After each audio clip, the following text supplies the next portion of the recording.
आज तारीख है 9 जुलाई 2025।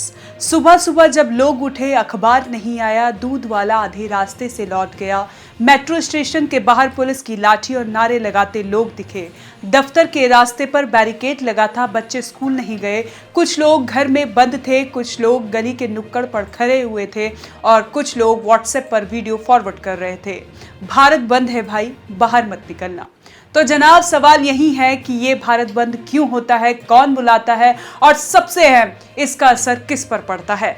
आज देश भर में भारत बंद है। वजह बताई गई है सरकार की नीतियों का विरोध, कर्मचारियों की मांगे, किसानों का गुस्सा, महंगाई, निजीकरण और एक लंबी लिस्ट। लेकिन असली बात यह है कि देश भर के 25 करोड़ कर्मचारी आज हड़ताल पर हैं। सरकारी, गैर सरकारी, बैंक, रेल, ट्रांसपोर्ट, शिक्षा, स्वास्थ्य, बिजली, टेलीकॉम, मिलरन, पोस्ट ऑफिस, लगभग हर सेक्टर में काम ठप है। लोग कह रहे हैं कि यह भारत बंद ऐतिहासिक है, पर यह इतिहास आम आदमी के लिए सिर्फ मुसीबत क्यों लेकर आता है। कहने को यह हड़ताल मजदूर यूनियन की है, लेकिन इसमें INTUC, AITUC, HMS, CITU और AIUTU जैसी 10 बड़ी मजदूर यूनियनें शामिल है। इनके साथ किसान संगठनों का भी समर्थन है। लेकिन जो आम आदमी है, जो रोज 20 किलोमीटर सफर करके ऑफिस जाता है, जिसका बच्चा स्कूल में मिड डे मील खाता है, जिसके घर दवा पहुंचाने वाला मेडिकल स्टाफ आज काम पर नहीं आया, उसके लिए ये सब क्या है। रिपोर्ट्स कहती है कि इस बंद की वजह से देश की अर्थव्यवस्था को सीधे तौर पर करीब 8,000 से 10,000 करोड़ रुपए का नुकसान हो सकता है।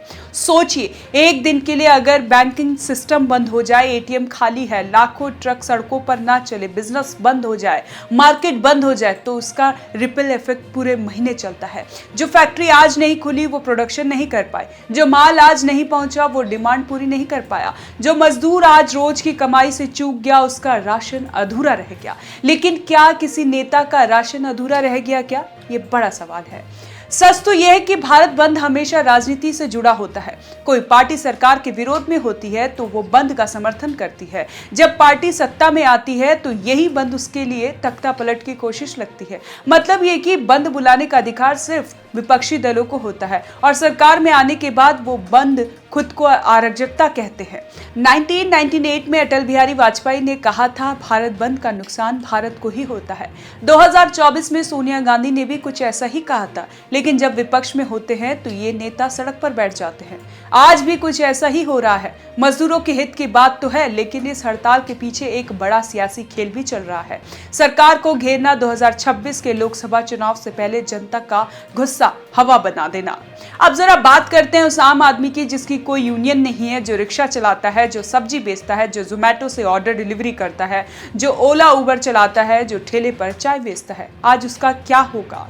रेल बंद, बस बंद, बैंक बंद, दफ्तर बंद, बिजली दफ्तर बंद, लेकिन उसकी EMI चालू है, उसका किराया चालू है, उसकी बीवी की दवा चालू है, बच्चे की फीस चालू है।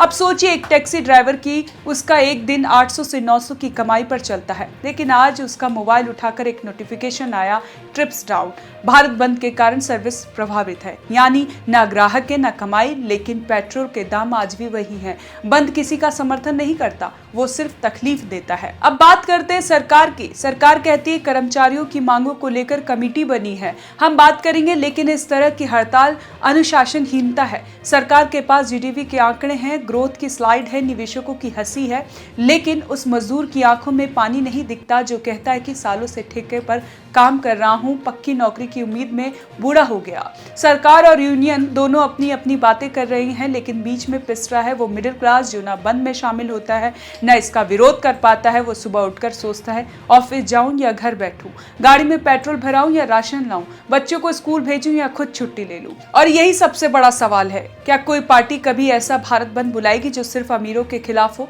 जो सिर्फ नेताओं के खिलाफ हो, जिसमें सिर्फ उन्हीं का नुकसान हो जो सत्ता की कुर्सी पर बैठे हैं? जवाब शायद ना है। भारत बंद के नाम पर जो राजनीति हो रही है वो कभी खत्म नहीं होगी, क्योंकि यहाँ आंदोलन सिर्फ तब होते हैं जब सत्ता दूर होती है, और जब सत्ता हाथ में होती है तो वही लोग बंद के खिलाफ कानून लाते हैं। ये सिलसिला आज का नहीं, दशकों से चला आ रहा है। अब आखिरी बात, क्या इसका कोई हल है? हाँ, हल है, लेकिन उसके लिए चाहिए राजनीतिक ईमानदारी। मजदूरों को उनकी आवाज देने के लिए सिर्फ बंद नहीं, स्थायी नीति चाहिए।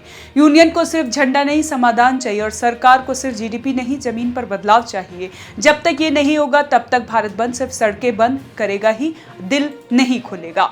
आज भारत बंद है, सड़कें खाली हैं, दुकानें बंद है, ऑफिस सूने हैं, लेकिन सवाल अब भी खुला है, क्या इस बंद से कुछ बदलेगा या फिर अगले साल अगले मुद्दे पर फिर कोई बड़े नेता भारत बंद करेगा। कहानी खत्म नहीं हुई है, ये तो बस एक और तारीख जुड़ गई है उस लिस्ट में जब देश रुका था पर कोई हल नहीं निकला। तो कैसी लगी आपको ये जानकारी, हमें कमेंट कर जरूर बताएं और देखते रहें one nation one group news.